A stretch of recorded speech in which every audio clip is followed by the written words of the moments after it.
Welcome in Food for Thought.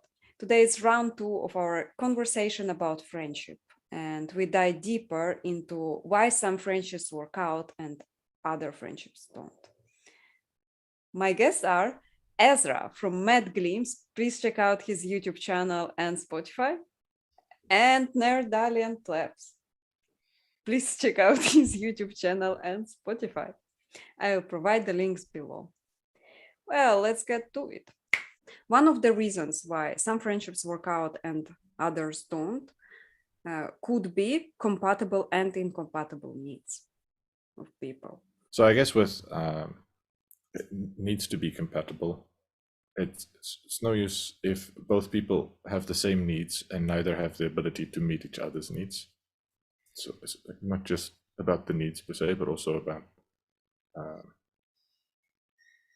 was going to say resources, but just ability and time and capacity to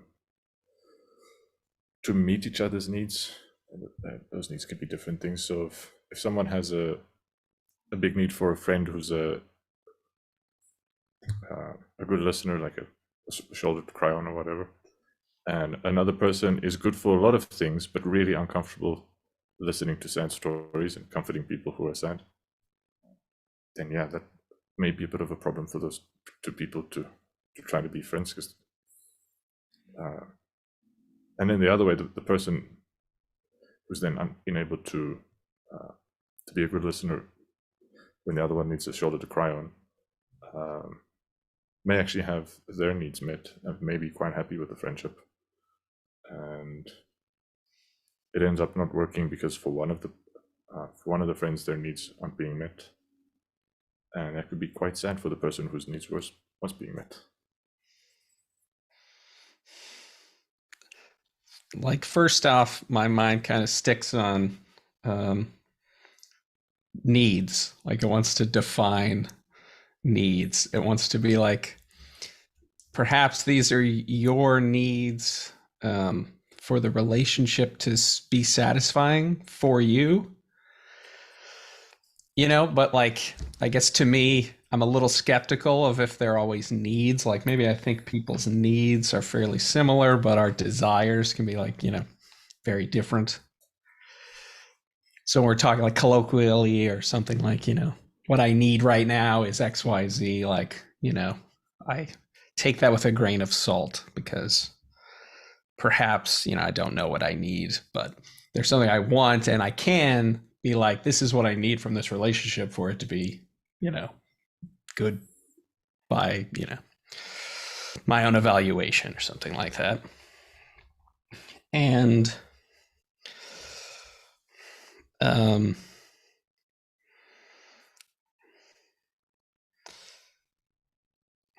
it so yeah, are we all seeking those people with the compatible needs? Wouldn't it be great if we could get together and we all want the same things, and look, we're all super satisfied with this relationship? But yeah, I have experienced a lot of the other, which is me having a bunch of desires from the relationship that don't happen, and perhaps at times the realization that they don't need what I'm providing, or like that's not what they're looking for, I think about how often we seek people to kind of support our cover story or our illusions. It's like, I would like you to reflect back my sort of like BS story about why I do what I do and like what things are meaningful. And, then when people won't do that, we get frustrated. Or an image of ourselves that we would like to believe in. So it's like, I want you to look at me like I imagine myself being, like, I want you to support this idea of who I am when it might be very far from who I actually am. And I think it's one of the hardest things, is, like here we are talking about this question. And I mean, in my life, have I ever talked with a friend about what our needs are in the relationship? I don't think that I ever have. And yet it seems, core to how all of those relationships function. And even choices I've made of, like, what relationships to pursue, what to let go. A lot of it is this kind of assessment that I'm making of, can I really get what I'm looking for from this? Does this really, is this, am I getting what I need from this, etc. So, maybe that's, I think that's why I think it's good that we're talking about this, because that's my main point. Yeah. Yeah, I'm glad you brought up like the definition of needs, because it is a little tricky. I was raised where the word need meant something closer to without that we die. So Right. it's quite a strong use of the word need. If you can live without it, it's not a need. It's a want, it's a desire, or it's a goal or something. It's not usually a need. In nonviolent communication, Rosenberg uses the term need as a colloquial catch-all for wants and desires and values and goals, and just so he doesn't have to rattle off aspirations. So he doesn't have to rattle off those different kinds of things that people are after or would like to have more of. Things that enrich life, more or less, as a catch-all phrase for that, he uses the word needs. In negotiation, the catch-all phrase, at least in interest-based negotiation, are interests, which I think is a little more neutral to my kind of English than needs are. So, yeah, interesting point about the needs, and interesting points about difficulty of having conversations about needs. There can be really scary conversations to have, and they can go really bad. I've tried to have those kinds of conversations with people, and it just go entirely sideways. Because I actually think that's a pretty good litmus test for the health of a relationship. Like, if those conversations can't be had, it's a clue that there might be something untoward about the. I think the reason why I think that is because I recently decided not to try to be friends with someone because exactly that conversation wasn't happening, and my gut was telling me it's because they don't really care about any of my needs, and their needs are such that it's convenient for them to keep other people in the dark about them because they're not the most savory needs.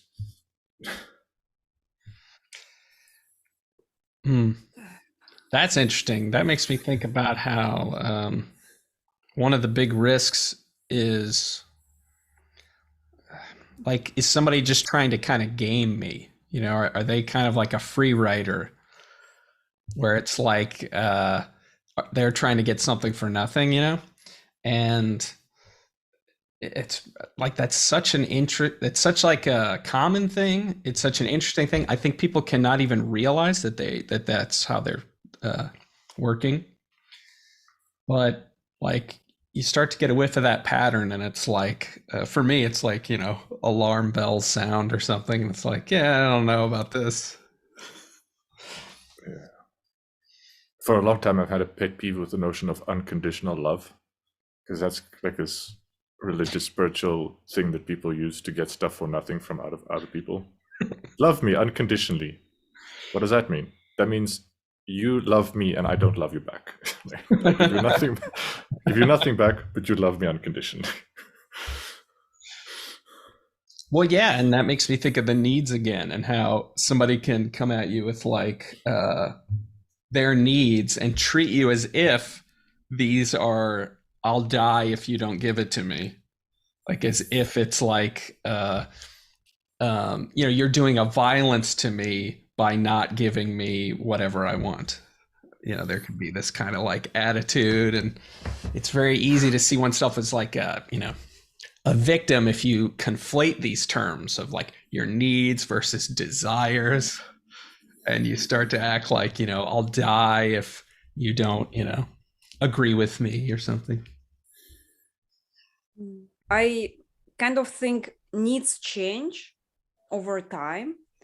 So the good point you guys touched on is conflict resolution, in a sense where people can talk about current needs and maybe make a plan of how to keep the friendship when the needs aren't being met, even at current stage, let's say current needs aren't being met, to do if it's possible, even what if the needs will change.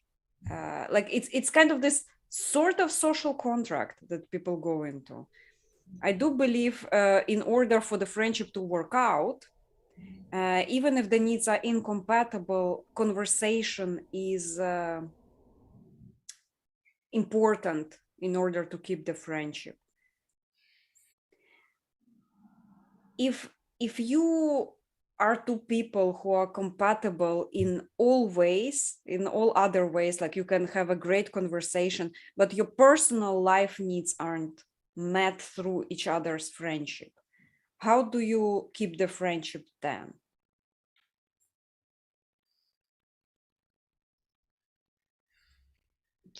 Can you explain that a little bit more? Okay, I'll paraphrase it. So let's imagine a situation where people have great time together. They understand each other. There is this amazing rapport, let's say, in between friends. But let's say she really needs to focus on her work a lot, and my needs, let's say, would be to keep spending time with her. But she's like really, really busy, but she wants to keep the friendship. And how do we meet that challenge, let's say? Yeah, it's an interesting one. Again, it may be a cultural thing, but the way I grew up, it was sort of taken for granted that adults are too busy for talking to friends every day. That's something children do. Adults don't do that. Adults have work and they take care of the children, they take care of life, and they make time for their friends once a month, once every other month, once a year. They have time for friends. And that's what friendship is as an adult. Talking every day, that's childhood friendship. That's not adult friendship. So yeah, I was quite surprised to learn there are adults that talk to their friends every day, make time for their friends every day. It's a cultural shock to me. And their children are like right there trying to get important needs met. Like, yeah, whatever I'm talking about. Please stop your noise. I'm trying to talk to my friend. Stop. Sure. Of course. That's an interesting one. Yeah, it's interesting that different kinds of like friendships that meet at different points, and I mean, like that makes a ton of sense to me too, because it's like sometimes I just think of like the kind of math of it. It's like say you have no close friends, and then you meet somebody and there's this like real connection, but they have 10 close friends. So it's like, you're say you had the same, rough need of friendship as far as time. It's like, well, you can only take up, like, they're filling their time with 10 other people and you're only one of 10. And then, for you, it's like, well, no, I just, like, you could take up the whole, like, I have all this empty space. And I think about that a lot, especially because, like, it does seem that there's a bit of a trade-off between people that are like more extroverted or like popular, for lack of a better term. It's sort of like if you were watching a video of some moderately famous person and you're like, oh man, I could really be friends with them, and it's like they probably have a lot of friends, because they're public and people see them and they want to be their friend, and it's like very easy to fill up this sort of time in your life. There's so many people, and I feel like that can lead to a lot of misunderstanding, because if every time you come into one of these things where that person's more established, if you feel rejected each time, then you could like give up trying, when it could really be like, well, you're searching out the most popular people that have like, sort of like you're only trying to be friends with the most charming, beloved people alive, and they don't quite have enough, time for you, and then you might give up looking, like, oh, I guess nobody wants to be my friend. I feel like a lot of that kind of like I just think about how much like that kind of self-deception or not fully understanding the space of the friendship gets people into trouble. That is so relatable. It's like a person that is easy to talk to usually is very busy, because there's a ton of people who wants to talk to that person. I really like how we organically go into a second point, which is time, effort, that is needed in order to keep friendship. And sometimes because of there is no time and effort, the friendship is lost. That part. Really good point.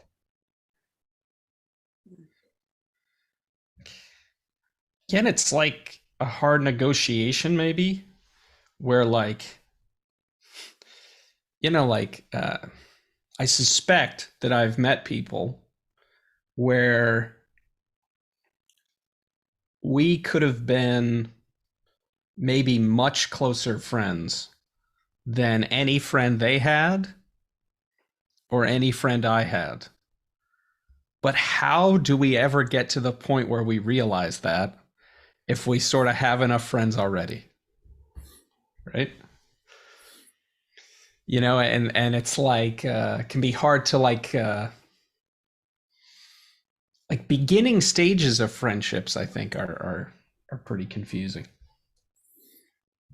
because it's not like we always talk so openly about these things. And I feel like a lot of navigating friendships is like, it's a kind of felt sense thing where you do a lot of this kind of like math in your head. I've even had relationships where it's like I suspect some of these things are like, I'm not getting my needs met, and then I evaluate the friendship and I'm like, well, I don't think we have the kind of closeness where I can even talk about this. Like, so it's sort of like this doesn't really make sense to even talk about. It's just something that I've learned about the friendship, and then I might, change how I act accordingly or something. Yeah, it's kind of a tragedy of like people could be better off by allocating their time to different people, and like that could be a mutual thing. So like could have friends, and in these friendships, both of us say know other people who would be better for us to be spending time with, but instead we're spending time with each other. Well, yeah, and it's like, to me, it's so difficult to even imagine, because say you suspect this and you like reach out to somebody and you're like, look, we should be friends. Like, I strongly suspect that like we're the match. I don't think it even occurs to me to do something like that, because my first thought is like, well, that will scare the shit out of anyone. Like that will be a red flag. Like, who does this guy think he is? Look, dude, I've done some math, done some calculations, and the result says you'd be better off being my friend. Trust me, I'm good at math. Exactly, like that doesn't sound appropriate. Like in the movie Cable Guy with Jim Carrey. You are my friend. And like there is no way to change that. Yeah. Great movie, by the way. Yeah. Actually, Jim Carrey made so many great movies. It's like Truman Show, Cable Guy, all of them very relatable. Agreed. Yeah. Shout out Jim Carrey. Oh, it's like this closer friendship, it's organic. I feel like people just feel they have this nice rapport together and they keep working together. And then it's just like I literally had this friend, and we hung out every day with her. And then I think on the second year of hanging out every day, like for hours talking and doing things together, like yoga and stuff, I asked her like, "Are you friends?" And she's like, "Yeah, of course." That's it. Like we never had the talk. We just hung out every day together. Yeah. So you're right. The beginning stages of friendships are very difficult. It's like it's almost like a commitment, especially for introverts. Have any of you ever seen the this episode of Seinfeld where Jerry finds that he wants to essentially break up with a friend? It's like this buddy that they go to like games and stuff together, and he's just like, I don't want this friendship anymore, and he decides he's gonna like tell him, like it's not working out. And I've thought of that a lot as we've talked about this, because that episode just highlighted how we don't really do that with friends. Like there is no kind of like natural or like known protocol for how you end a friendship. It's like we know you end an intimate relationship and you have the talk, you might even have the talk about defining your intimate relationship, but we don't necessarily do this with friends. It's like we're just supposed to know how to navigate it all. And it's quite embarrassing when he tries to break up with the guy and he's like, weeping in public like they're breaking up. I also don't know what the appropriate way to do it is, but my signature way is to write people an angry letter about why. Why I'm really angry at them. And I often do it rude enough so that they stop talking to me. That's effective. It works. I think most people just kind of stop reaching out. Yeah. But if the other person's quite clingy and keeps reaching out constantly, you may have to take more drastic measures than that. Just to be clear, like I write angry letters not to people who are clingy because they're clingy, just because I'm angry. I think people have a right to know why I'm angry. They have a right to know. They don't always want to know, and they definitely don't really have a need to know. If I'm angry enough, they won't die if they don't know. No, they won't.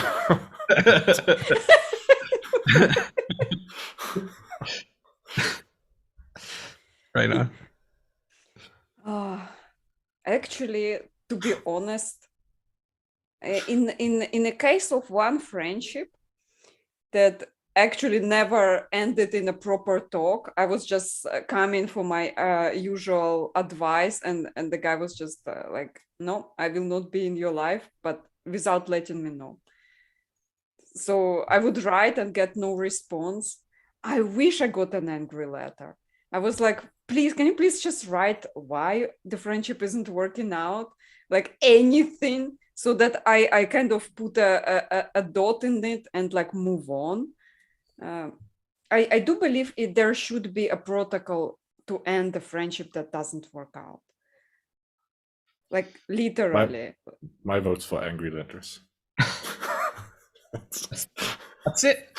Like the only scenario I can even like, the only scenario that comes to me where there might be a protocol that I'm aware of is like maybe if, or like is in the case of like I don't know, like addiction or something. Like my understanding is if you join like an AA group or something, you might have to kind of break up with your old friends. It's like, hey, I can't hang out with you guys anymore because you just are drunk all the time. I'm trying to do a different thing.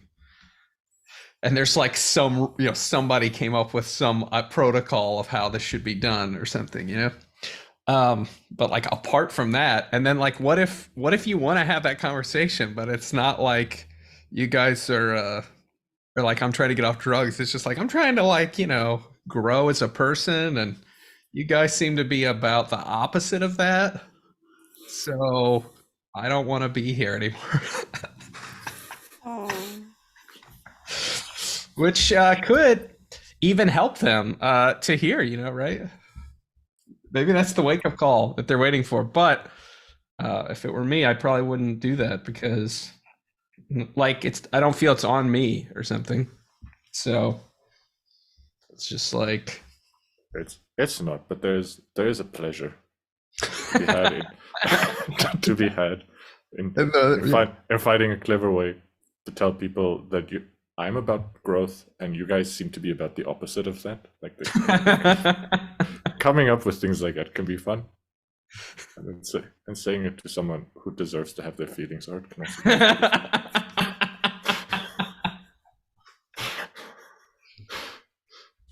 maybe it's healthy. I don't know. I'm just making stuff up to try to get through life too. I'm also thinking of how I think there's a bit of irony, at least in certain cultures, where it's like normal that you might have 10, 20, even 30 romantic relationships. Like, you might date someone for a time and then date somebody else and date somebody else, or there's people who date a bunch of people at the same time, whatever. And in this sort of like more modern, whatever, perhaps decadent, whatever, like world, your friends may be more permanent than your romantic partners. And yet there's all this protocol and understanding of how to navigate the romantic relationship, which is in a sense devalued in a world if you're gonna, have 10 significant others, but expect your friends to be constant. So like a friendship could outlast, friendships outlast marriages. They outlast even familial relationships sometimes. So we know that they're like extremely powerful, or can be. And, so it's like, if I meet somebody who I think could really be a like very close friend, why wouldn't I be just as nervous, just as like, why wouldn't it be just as significant as a romantic relationship or something? Yeah. And I've certainly had that. I think that this person could be my best friend. It's like, I gotta play it cool. Them come to you, bro. Yeah, so that is relatable. I was gonna say about like the friends I have from childhood are kind of easy to keep going. I think partly because we don't spend a lot of time together. Like, we have grown in different directions and we have like different things going on. And so I think trying to talk to the friend I'm thinking about every day, like, we would both get on each other's nerves. But hanging out once every month, once every other month for a couple of hours, catching up and playing some video games and stuff, that's like really easy and enjoyable for both of us. And like, we know each other because we used to spend quite a lot of time together. Went to school together and would spend after school doing stuff together. And yeah, so like, there aren't that many people around in my life that know me that well for that long. Like, if I decide to reinvent myself today, could say, that's not you, dude. Like, you're not, that's never been you. You're doing a bullshit thing here. And people you meet online, you could convince them you're someone you're not fairly easily. Or even people you meet in person, you can convince you're someone you're not quite easily. And so yeah, that actually, earlier you said like, you feel a need for people to confirm the story you tell about yourself, who you are. I think that can be nice when we're feeling insecure, but I think the real need there is the feeling of acceptance and being cared for and valued.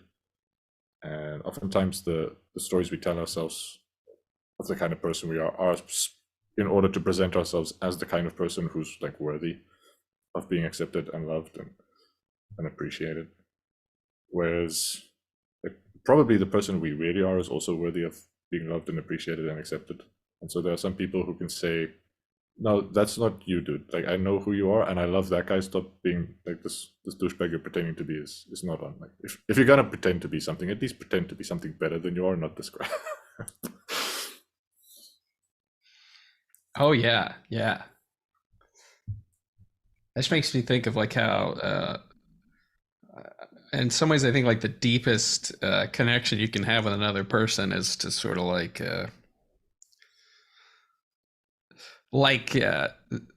that you could present yourself at your most vulnerable, like your most sort of like, I feel like I woke up as a cockroach kind of like point of view, and then that person still like, loves and accepts that. It's like one of the most powerful things. I sometimes think of like of the things that people seem to want, like whether it's like certain kind of romance or certain kinds of like I don't know, sexual gratification or something. I'm just like, yeah, but have you ever experienced like being accepted as all of your flaws? Like you're most horrible and still accepted? Because if you experience that, then this other stuff I don't think would seem as attractive. Yeah. And if you can mix them, maybe even better. I don't know.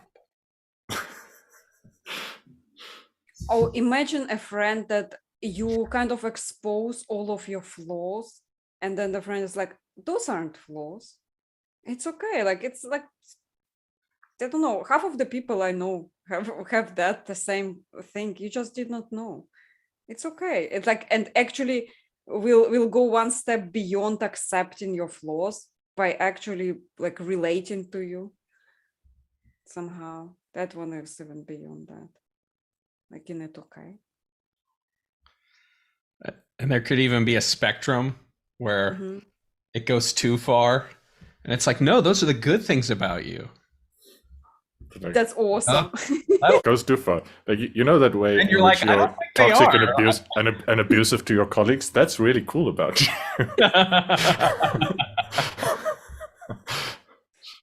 You're writing all the letters to people because you care for people. You really, really care.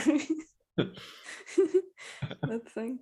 Anger definitely is a kind of care. It's attention. It's not indifference. That's so funny. Like when I was a teen, like one of my first like little like love songs I wrote was like I would rather you hate me, like just hate me, so at least you're paying attention to me. At least I'm not invisible. Like, being seen and hated is better than like feeling like I don't exist for anyone. I think that's a deep misunderstanding too, because like you see like on the group level, groups that hate each other, or this kind of like a hatred for the other that like, as if it can like get so dark. And I always think like, like people like hate Donald Trump, and then I'm always just like, but you love him because like, look how much attention you give him. Like, look how much of your like, like look at your body, look how animated you are. Like, that's care. Like, you care a lot about Trump. Or whatever. Yeah. Shut out. Shout out to a buddy who doesn't know we exist, Mr. Trump. Yeah. Can you imagine like those groups that nobody cares about? Like, let's say some indigenous people somewhere on an island, and nobody really like, it's just like one family of indigenous people, and they don't know what the TV set, let's say, is. They never had a picture taken, and then some dude from National Geographic films them and shows them to the world, and nobody cares. They like just don't exist for people still. But they do care if a neighbor votes a different political party and stuff like that. There's a word for people who sort of relate to each other. They're in a relationship, but they're hating on each other, and they stay in that relationship. Okay, frenemies is a thing.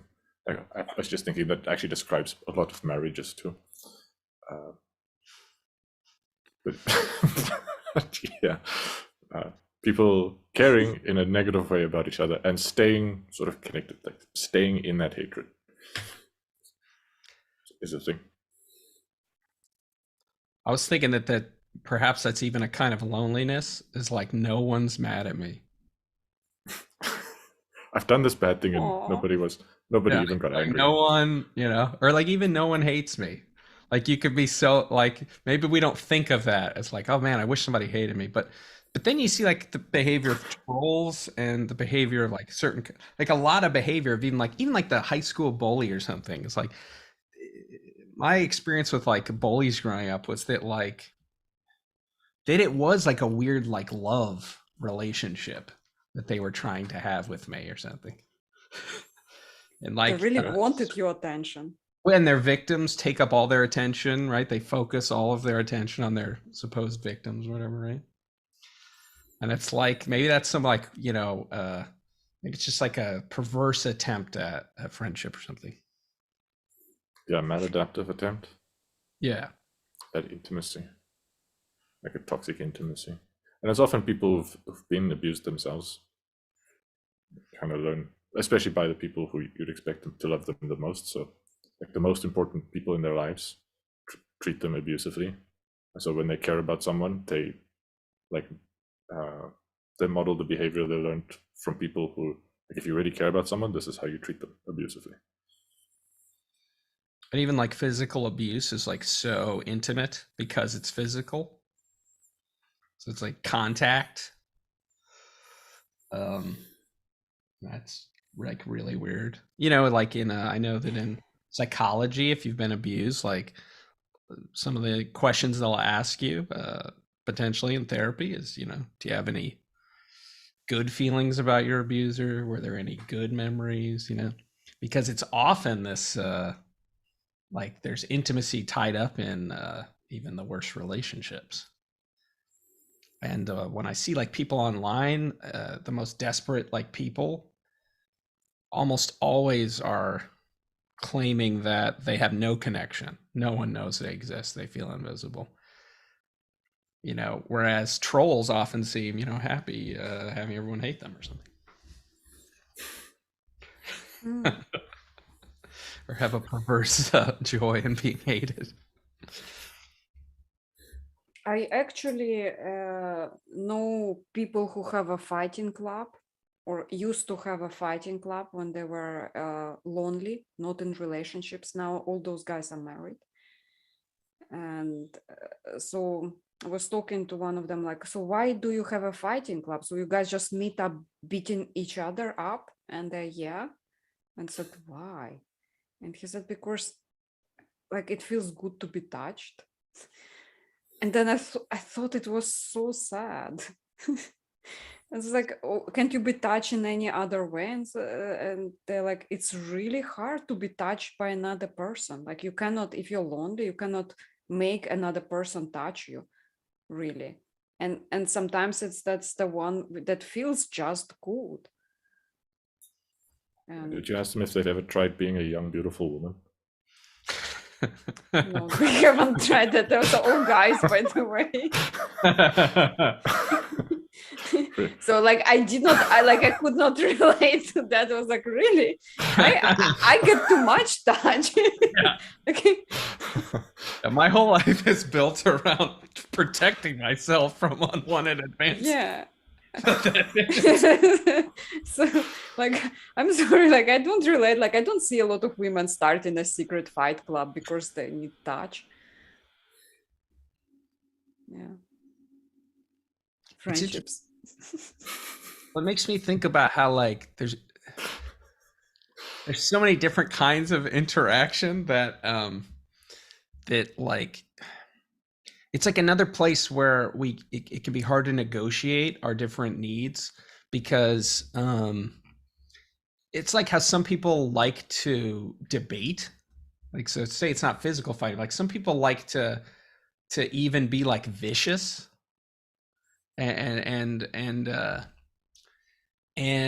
that can be like seen as very evil, or like these are bad people or something. But sometimes, like, if you understand like how it works, it's like there's a kind of a strength. Like, these people are kind of like making themselves strong by going up against each other. It's like, I think like debate clubs and things.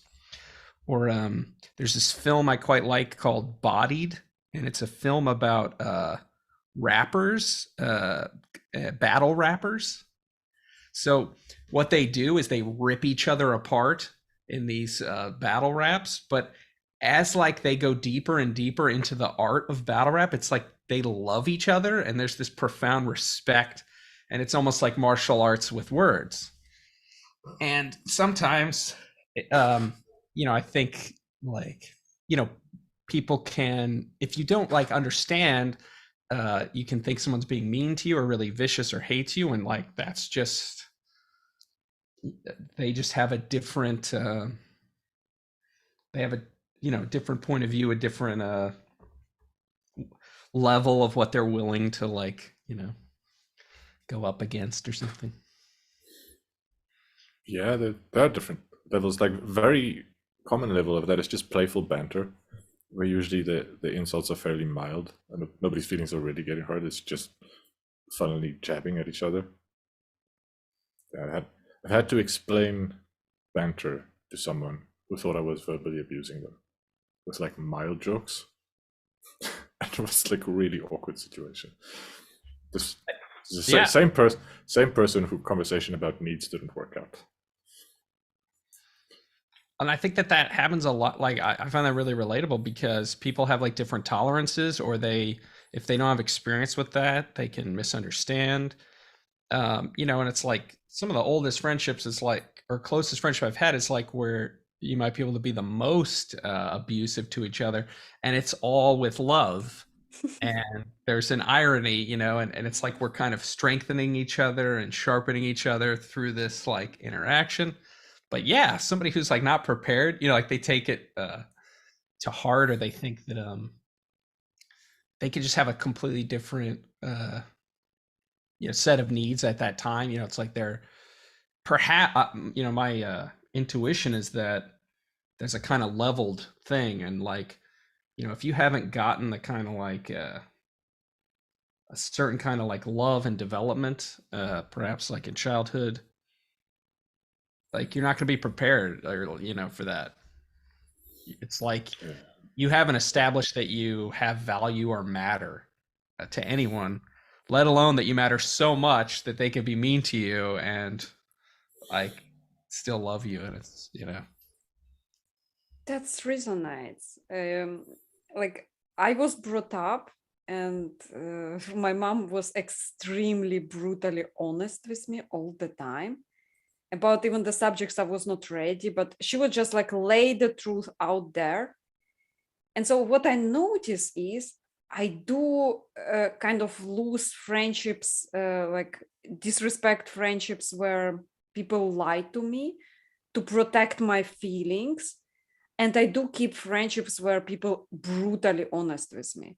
So all my friends are like straight talkers, do not mislead me, and do not patronize me to the point where they're like, protect my feelings by hiding what actually is going on. So for me, this type of friendship is possible. That's why I think it's compatibility thing.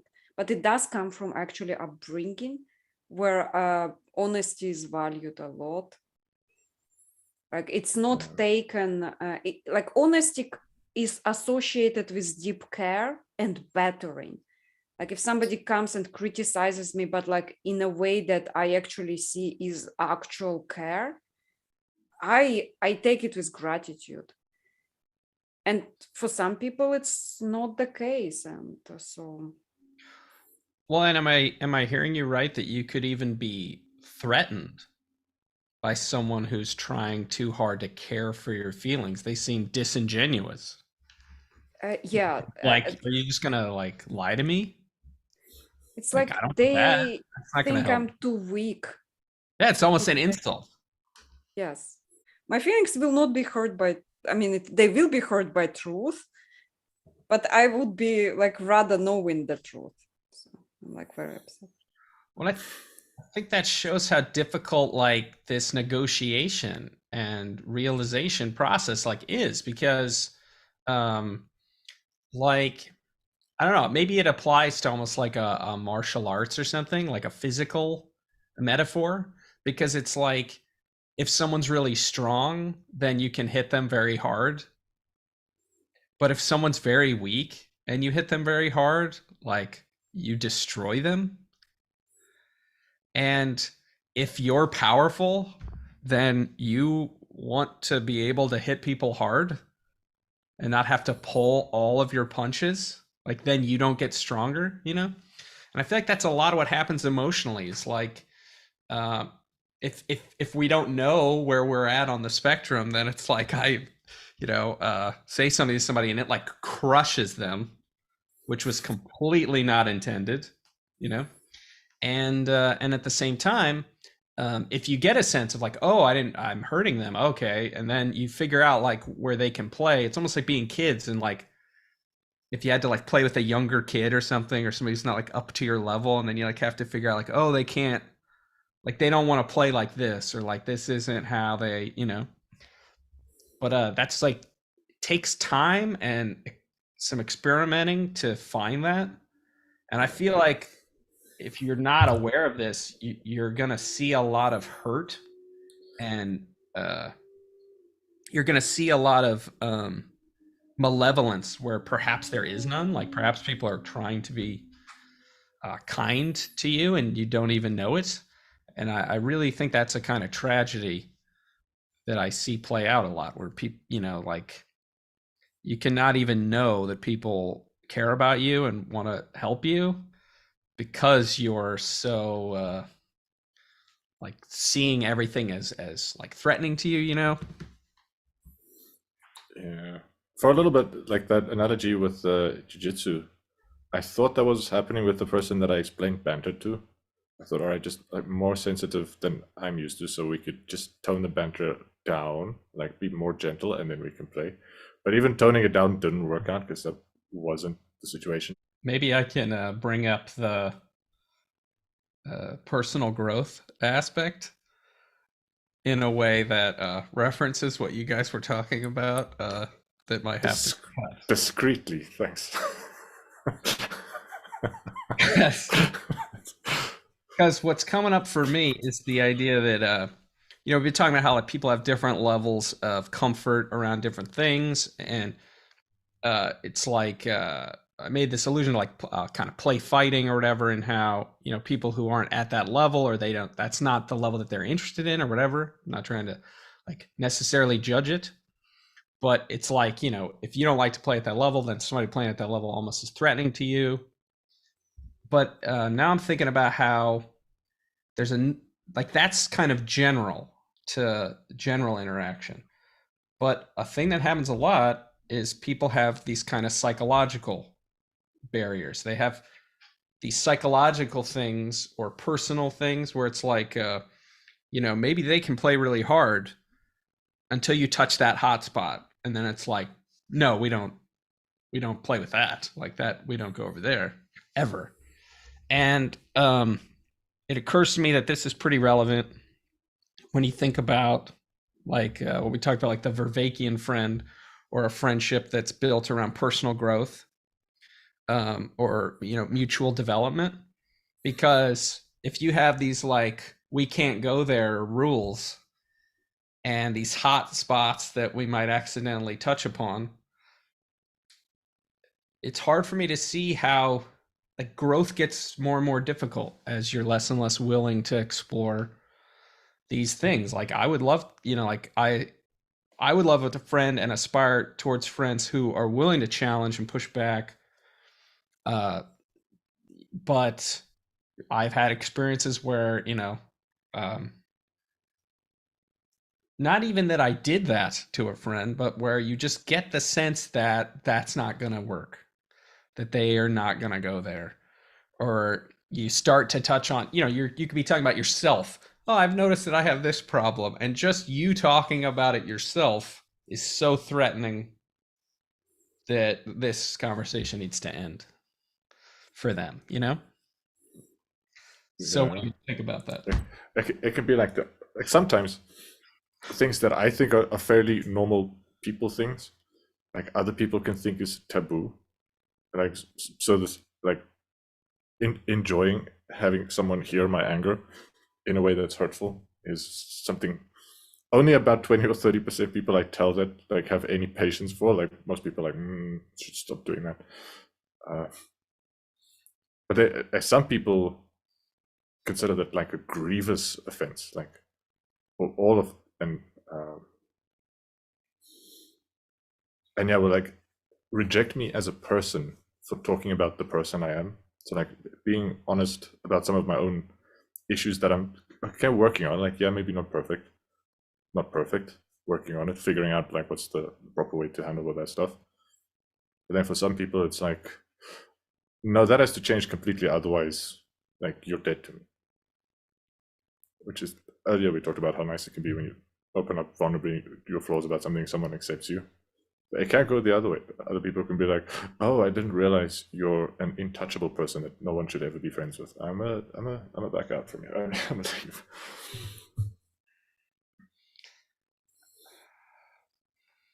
That's interesting to me. I don't know why I brought this up, but it made me think of how like I sometimes like to think of these real extremes. Maybe it's like philosophy background or whatever. It's like, let's think of the extreme case. And I think about how like just how different people can be. So like with almost any friend I've ever had, I have this sense that if they committed like in a crime, if they were like in jail for a completely unforgivable act, I just know that I would go visit them, and that unless it was like at me, it probably wouldn't affect the friendship, right? How extremes are you thinking of? If it was like Eric Cartman, who killed your parents and made a soup of them and made you eat them, right? If it's at me, then probably it's going to violate like my requirements for that friendship. But if it doesn't like violate our thing, then it's like, you had a psychotic break and, murdered some. Yeah, like some people are dead. Stuff happens. It makes sense that they're like those families aren't going to visit you like you hurt them. But like, I would probably want to. And what's weird is that it was making me think of how people can be like more authoritarian in their like disposition, or more libertarian perhaps. And it's like I know some people would think it was like their duty to visit their friend in jail. Like they'd be like, they owe it to them. And I don't look at it like that at all. But I feel like I just know that I would want to be there. Like it wouldn't change the reasons that I would want to be there. But I wouldn't expect to be visited in jail. I don't feel that it's owed to me or that it's owed to them. It's like you will not do it because you're required to. You will do it because that's what you do for a friend. Like it's not like actually like what you do for a friend, but that's what you want to do. Yeah, it's friendship is loyalty. I kind of understand it. It's like I mean, we'll not go further into that subject, but like yes, I totally like my friends are like really close family to me. They're very important to me. They're like a chosen tribe for me. Yeah, I think it's actually quite a common thing across cultures that, like at a certain level, friendship becomes more important than societal laws. And there's like, I've heard many jokes along the lines that real friends will help you bury the bodies if you need them to. I've often heard this, and I've often come across this, and it's like, I probably have I probably have deeper moral commitments. So for me, it's probably like I will turn you in, but I'll visit you. You Right. know, we're still friends. Like maybe I had to. Like it's the right thing. Word for that, snitch. They get stitches. They're not, they're not friends. You know, it might depend. It might depend because, like, you know, I guess I see it as their responsibility, right? Like, if somebody's just showing up at my house with all this evidence of a crime, and it's like, dude, I can't. Like now, I'm implicated. You're bringing this to me. Like, you know, that's not cool. Uh, like I So if they make it impossible for you, then sure, then it's fine. But like, if they were totally gonna get away with it, except for you snitching on them, how about that? That's snitching, right? I guess I feel like my ideal friend keeps me out of it. Like I might That's suspect a good something went point. down. I might Yes. suspect something went down, but like that's not admissible in court, and I'm not, you know, I get like you can't just be like, you know, like I could go away for the rest of my life because you did something stupid, you know, like to me that's crossing a line in the friendship. No, but I get No that friend part. keeps it Some out. things you will save your friend from because your friendship is so important. So you will not that one horrible thing. You will keep your friend out of it. But it might depend on my moral commitment or something. Like if they break an unjust law, you know, I'm not gonna. Well, that's a good segue into public appearances and shame, actually. Can we lose friendship because our friends are just so embarrassing? Like, we did not realize when we're hanging out privately, but publicly, oh my God, that's really embarrassing. and then you try to kind of negotiate it with like, well, can't you just publicly not admit we are friends? Like, so let's just be secret friends or something like that.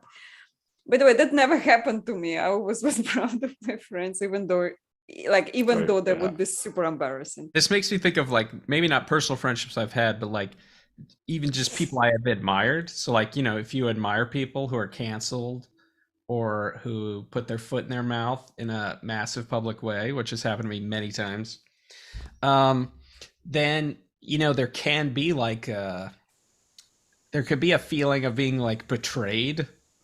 Like you could even have a hurt of like, you know, like that person's work meant so much to me, and then they just like completely, you know, sent an embarrassing tweet or whatever. And actually, by experiencing that and kind of paying attention to my reaction, I think that's like led to some of these conclusions where it's like, well, you know, like some time goes by and it's like, no, I think I still really like, I still like love them. Even if they did a horrible thing or something just really embarrassing and against like a taboo thing or whatever. I start to have a sense of like, yeah, if that was my friend, I'd visit him in prison. So maybe I'm still a fan, you know. I know people that get really hurt if they're fans of someone and that person publicly, it maybe just does something horrible or even just publicly steps in it and it, you know, really hurts them. It's like I know people who are no longer fans of people and stuff like that. I just think that's an interesting question because, you know, what if your friend gets canceled? Are they still your friend? When are they not? You know, what are your political commitments? What are your moral commitments? A lot of times religion comes into play, like your religious commitments. And, you know, all those things are going to enter into the stability of a friendship over time. You know, you might become friends like, oh, it's okay that we have different views about X, but on a long enough timeline, you know, that might be the test of the friendship. Can you really be friends with someone who disagrees with you? Can you really be friends with someone if everyone hates them? Can you really be friends with someone who is immoral? Yeah, it's tough. I think a lot of those things, it may actually make sense to end a friendship over. Sure. It depends what the beliefs are. Like people can have opinions about stupid, irrelevant things that disagree, and that's fine. But opinions are often related to what should be done. And so if you think about it a little bit, some opinions are like giveaways that this person will perhaps behave in ways that are not only embarrassing, possibly embarrassing enough to not want to be friends with them anymore, but possibly harmful to yourself or to the friendship or to other people in ways that it doesn't make sense to support or enable. So there's another thing, like the value of friendship, and I think sometimes the people to enable things that shouldn't be enabled. We're supporting this person because we're friends. Yeah, but you're supporting a cult leader who's taking advantage of people in horrible ways. Like, is friendship worth that to you, really? For example.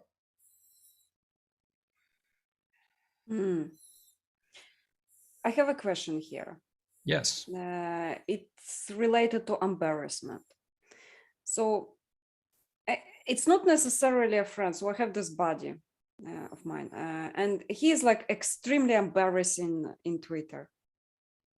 Like, just like the thing, the tweets he writes is like, oh, can you please just like, please don't tag me, like those kind of things, and everyone just turned their faces away from that guy. It's like nobody just pays attention to him. Everybody ignores or blocks him or something like that. And then I kind of feel like, well, it doesn't really impact our work that we do together.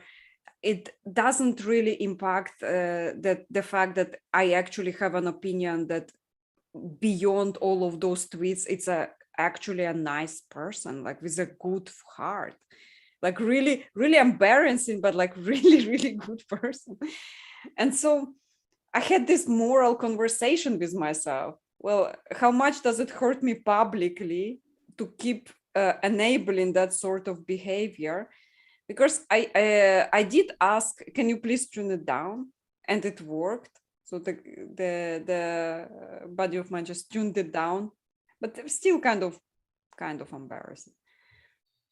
I think it can be really complicated because even in the case where, say my best friend's a cult leader, I'm in a position to help this cult and help like evil happening. But I might also be like in the best possible position to prevent evil from happening, but it might be at the expense of my own reputation. So like I maintain the friendship in order to try to have a positive impact. Maybe I think I can reach this, guy. Maybe I think he'll be 20% less evil if I talk to him and associate with him. But and maybe I think that helps his cult, 2%. So but I might be ostracized, but perhaps I'm actually doing the moral act. Yeah. They can be really complicated. Yeah, I had a similar line of thought, didn't really work out. I mean, I may have been a force to make their cult 20% better off, but my mental health was like 200% worse off. So it was not worth it. Wasn't working out. Not worth it. Not even sustainable. I probably wouldn't survive it for many years.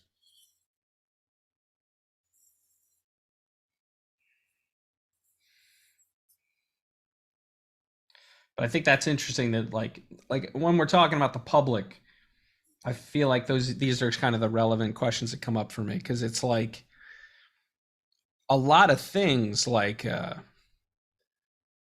lot of public things aren't about whether you conform to the group or about the group's opinion. It's about the truth behind the group's opinions. Like the group might have moral commitments that are also true and important. And then you might go along with the group because they're right. But there can be a setup where the moral thing is not the accepted thing, or it's the taboo thing, or you'll get nothing. It makes me think of like Socrates or like Plato, maybe in the Republic, arguing something like, to be the moral person, you have to do the moral thing even when your reputation will only suffer. Like, you'll be treated as the most evil person on earth, but you're actually doing the right thing.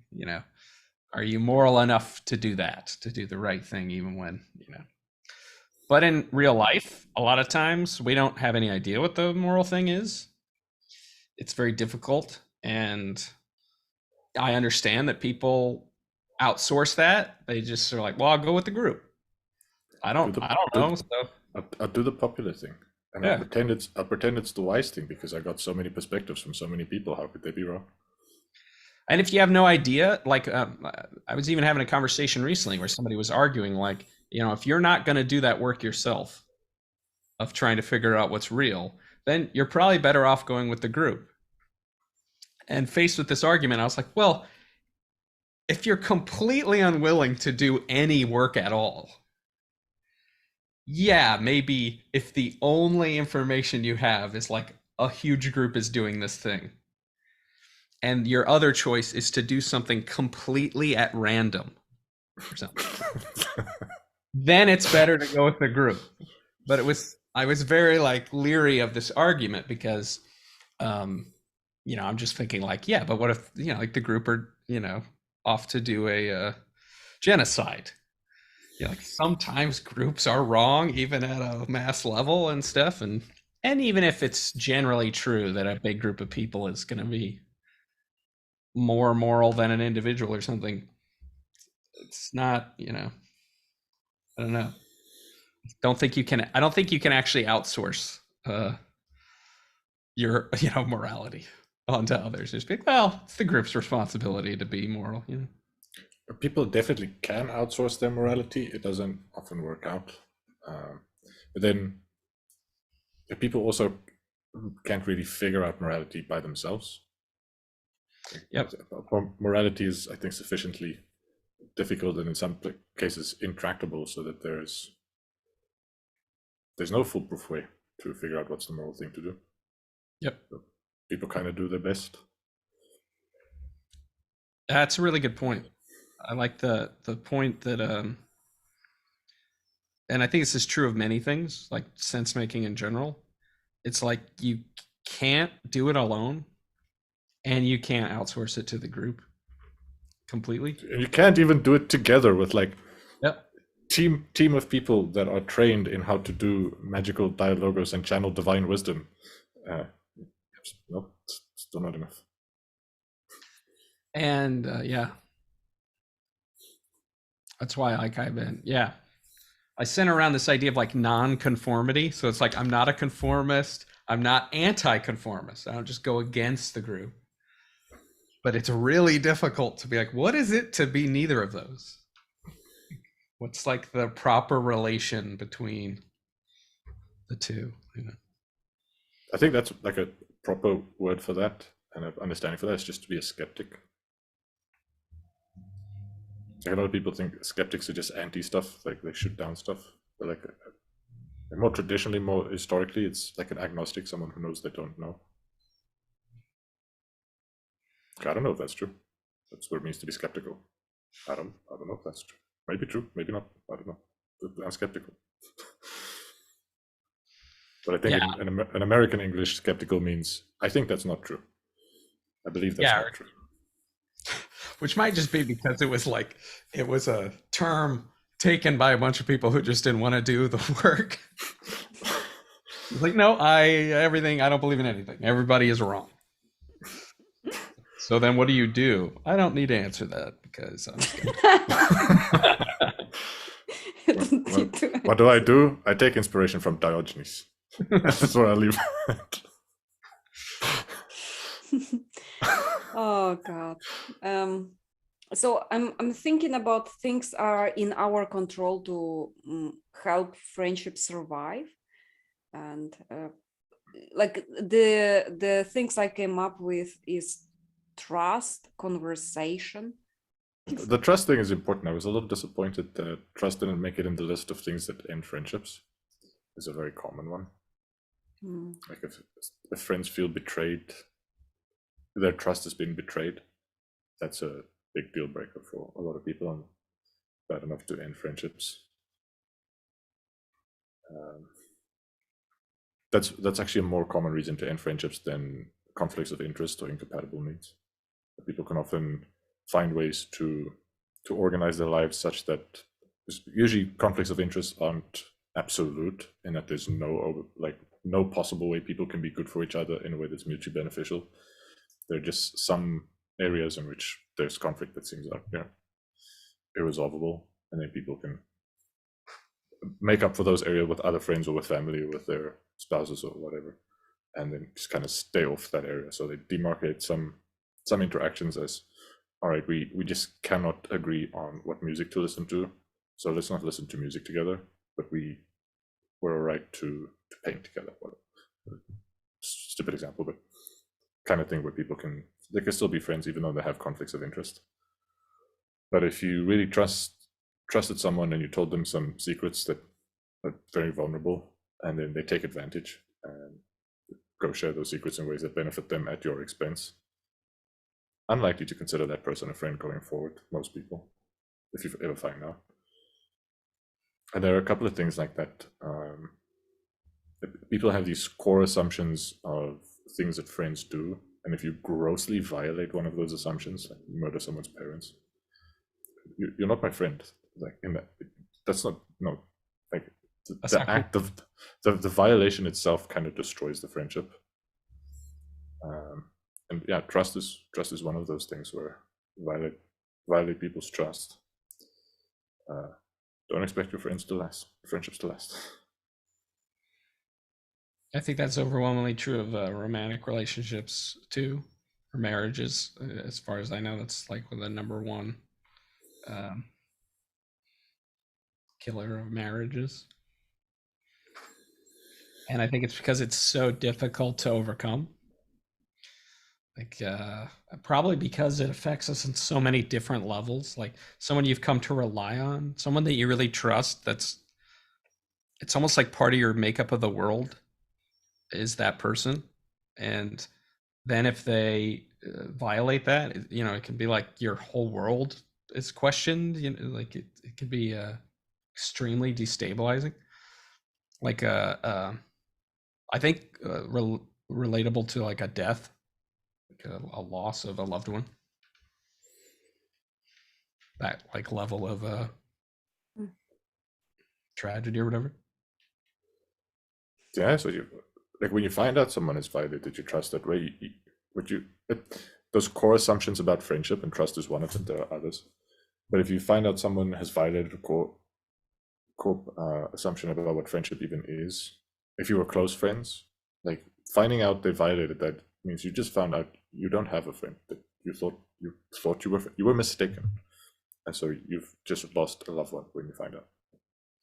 You had this loving friendship, and now you find out, oh, I don't have that loving friendship. That loving friendship doesn't exist. That was a false belief that there was a loving friendship there. So then you're on a level of questioning yourself and your own ability to, make decisions. Because part of what you're realizing is I shouldn't have trusted that person. Perhaps, or you might interpret it that way, It's like, how am I ever going to know? Like, how can I prevent this in the future? How can I? And sometimes there is no way, and you just did nothing wrong. That can be so difficult for that person to ask you to forgive them. I mean, I watched this movie last night called At Close Range with Sean Penn and Christopher Walken. Christopher Walken plays Sean Penn's father, and he violates his girlfriend, murders his friends, murders his girlfriend, murders his brother. And then in the final showdown, he's like, but I'm your father and I love you. And it's like, that's not really good enough. And kind of I found this ironic, and that there's a kind of personality that could violate you a million times, and when called on it, be like, but we're friends. You know? Wow. I'm just like, for a second, I was thinking, what if it's compatibility issue? Like, for example, you trust somebody, and for them to betray another human being is just like, what did I do? I mean, like, you didn't know, like, that's like the moral kind of border is like way away from yours, and you just did not know, like, somehow, like, for you, you would just imagine that person because compatible with you in every other way, but incompatible with you in that, like, really core thing. You just assumed that that's what it is, but then as it turns out, they're like they can betray you like that, and they will not feel bad about it somehow, or they will feel bad about it later but they did not feel bad in the moment. Let's say it never occurred to them that they betrayed you, but the moment they see your face and they're like, oh wow, I actually hurt that person, then they come to you like, but I'm your friend, I'm willing to make up for it. Like, how do you grow friendship back from that, from betrayal? Like, when they think, yeah, that they I mean, haven't done something. so if it, depending on what kind of betrayal it is, I often like you don't grow the friendship back. But when you said compatibility, it's not necessarily compatibility of needs that is at stake here, but people actually do have different core assumptions about what friendship is and what it means. And so someone could do something that they might recognize, like, yeah, that probably hurt their feelings, but like it's okay for friends to do that. Where the other person is like, no, friends absolutely never do that. That's like, that is outside the scope of anything that's like right to call friendship. And if people are like differ in that, then they could be just incompatible as friends. They have like different visions of what it means. And like depending on how bad the hurt is, like, so those core assumptions may be picked up from learning in childhood that isn't necessarily directly related to emotional needs. So someone might actually violate a core assumption of friendship, and you might realize, yeah, that's like, friends absolutely never do that, but surprisingly, I don't give a shit that you've done that. Like, it didn't have this painful effect on me that you violated this core assumption. I just seem to think about it. Everyone I know would tell me I should now not be friends with you anymore. Like, it's like the way I grew up. The done thing here for me is to not be friends with you, but my feelings aren't hurt, and I still want to be friends. So that could happen. Like, you could have this cultural conditioning that's not aligned with your emotional needs from the friendship. And it could be other people could have emotional needs where there's no cultural norm defending their emotional needs. So they're constantly being violated by people who have no idea, like, what the hell's wrong with this person? Why are you upset? I've done nothing wrong. Like, I'm just doing the regular thing that everybody does. How can you not be okay with that? But so some kind of conditions. The condition that comes to mind is autism. Some autistic people are very sensitive in ways that most people aren't, and so there are just no cultural norms for meeting their needs. And if you really understand those people, there are things like you would never do to them because of how much it would hurt them. But regular people would violate that all the time because regular people aren't hurt in that way by those things. There could be other like autism is like really a bunch of different conditions as well. So it's just a general kind of thing. Like, some people have special needs that there's no cultural norms defending. Because you can have both those situations where there are cultural norms defending things that aren't really our needs, that we might find our friends violating, and then we feel like, meh, you broke a rule, but who cares about the rules?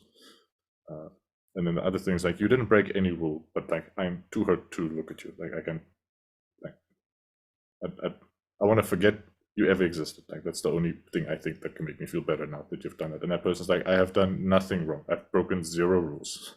What the hell is wrong with you?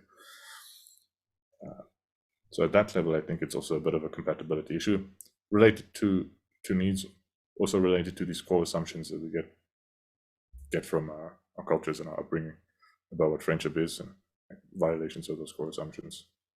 So can be complicated. So yeah, conversation. Yeah. Talk about what we need and talk about what our assumptions are, what we expect, what we can expect. Be honest about what. Like, I try to be honest what people can expect from me. Like, piss me off, you can expect an angry letter. If that's a deal breaker for you, don't stick around long enough to piss me off. How about that? Okay, so that brings a question of mutual desire to be friends. Like how much effort, time, and sacrifices are you willing to give into keeping that friendship alive? If you're willing to, let's say, spend just like a little time, 5 minutes once a month to check up on like on Facebook page if this person is alive, then I guess there is no room for friendship in there at all. If you are actually willing to check on people's actual needs and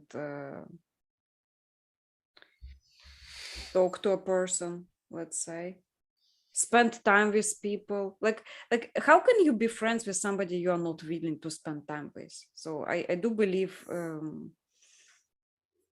friendship is also like this thing where you want to spend time with another human being. Like someone meeting another person who has 10 close friends, but they only have 0 or maybe 1 other close friend. And so they want to spend as much time with this one person that they're not close friends with, that person is splitting between 10 people. And then the person who only has this one friend now, who thinks, no, that's not real friendship. You're lying to me being friends if you're only giving me 1/10 of the time to give to friendship. But like that person gives the other 90% of the time, split more or less evenly to 9 other people. And maybe do want to be friends, but maybe not so much that they're willing to sacrifice the 9 other people that they're also quite close with.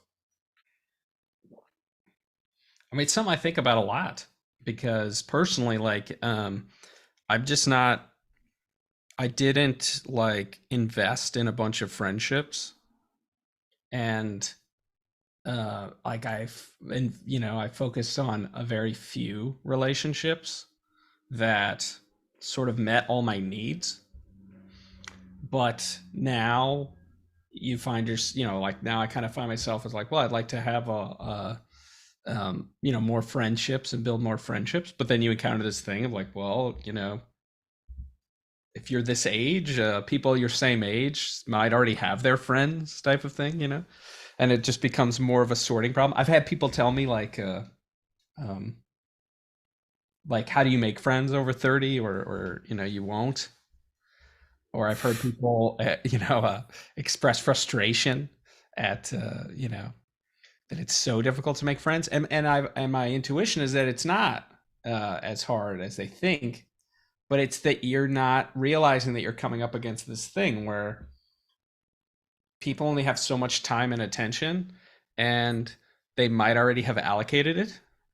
And then you might suspect like, I think I'm worthy of your attention, or like, I think we'd maybe be more compatible than some of the other people that get your attention or whatever. But you still might not be able to get in because it doesn't like there's no way of knowing that, or it's not worth it for the other person. And so the sorting problem just might be more difficult. It's like, well, I need to find other people who, like I need to find the guy who just got sober today, so he can't hang out with any of his old friends, and so he doesn't have any friends. Maybe we can be best friends. Yeah. But luckily, I say cynically, sometimes friends break up for tragic reasons, not because either of people are bad friends, just because life circumstances or misunderstandings, like inevitable or unavoidable misunderstandings, lead people to break up. And so I think people do lose friends throughout their lives, and they're in need of replacing those friends. Although if I think of like my family members and the people I do jiu-jitsu with, are just the people in my immediate vicinity,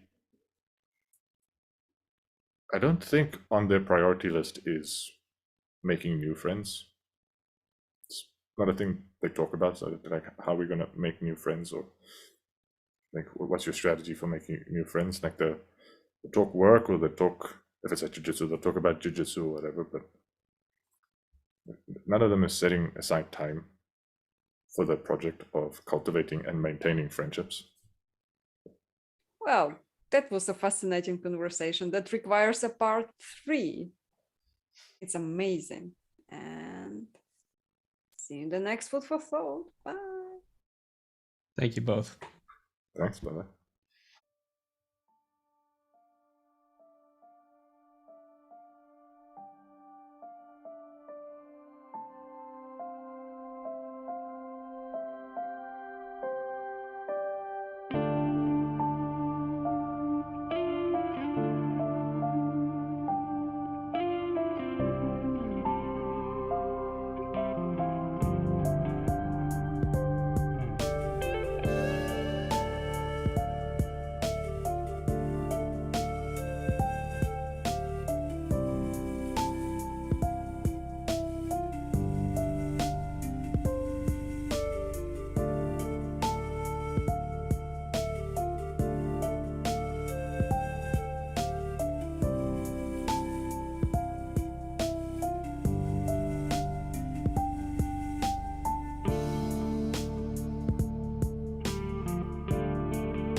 Was it okay to start being a fan of Louis C.K. again? Why? I was just about to talk about Louis C.K. literally. That's why. Like I was like literally I was about to bring up Louis C.K. in response to what Ezra said. Shout out Louis C.K. Yes. Yeah, that's what I was thinking of. That was a fascinating conversation that requires a part 3. Guys, thank you for free We have to time. keep doing parts till we're all friends. Why is it your friend? Yes, we will keep diving into it. No, till we're all each other's only friends. All we do are that's my need. I need total commitment. I'm like trying to find a non-cringe way to end it, where I'm like Just do a cringe way. Embrace the cringe. That's perfect. You can just do it like that.